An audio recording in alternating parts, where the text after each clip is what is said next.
je suis Magali Tuffier et je fais de la slow communication.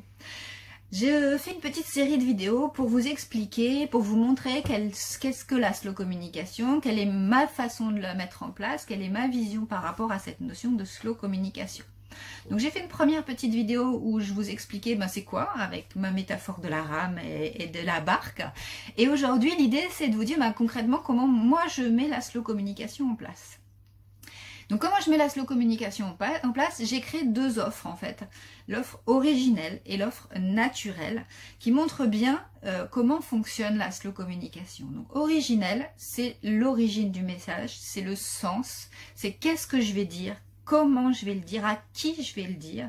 Donc il y a un vrai travail sur l'identité visuelle, l'effet que peut donner voilà, un logo, des couleurs, les mots, quels mots je vais employer, comment je vais mettre en avant peut-être mes valeurs, peut-être une prestation signature, quelque chose de très différenciant. Voilà, allez chercher ce qui va faire de votre message quelque chose d'unique et quelque chose d'authentique.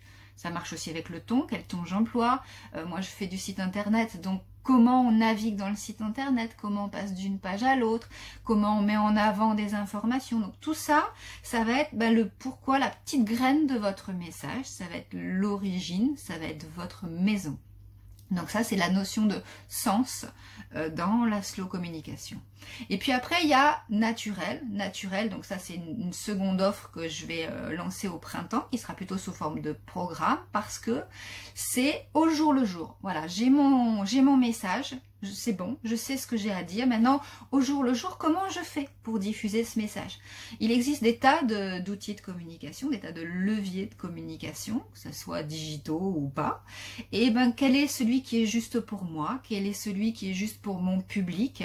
L'idée, c'est vraiment d'aller chercher qu'est-ce qui vous parle, qu'est-ce qui est fluide et qu'est-ce qui est naturel. Et quand on a un message qui est authentique, qui est évident, et que après on sait comment le diffuser de façon pareille, fluide et naturelle, et ces deux petites parties, ces deux grandes parties, parce que c'est du travail, forment pour moi la slow communication. Donc c'est ça moi que je vous invite à faire. Réfléchir bien à votre message, aller chercher le sens, et puis après apprendre au jour le jour, au quotidien, à trouver ce qui est juste, le juste message, le juste temps pour vous et pour votre public. Voilà ma vision plus concrète de la slow communication à travers ce que moi je propose comme prestation. Donc si vous êtes intéressé, je vous invite déjà à venir jeter un petit coup d'œil sur mon site web, et puis pourquoi pas prendre un rendez-vous découverte pour qu'on en discute, pour qu'on voit voilà, si c'est une façon de communiquer qui vous parle. Parce que c'est vraiment cette notion de slow, je voulais mettre l'accent dessus, c'est pas parce qu'on dit slow que c'est cool, que ça va tout seul et qu'il n'y a rien à faire.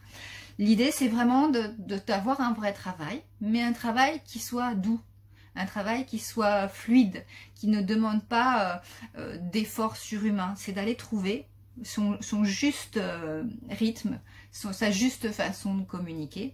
Et ça, c'est vrai que ça demande un peu d'engagement.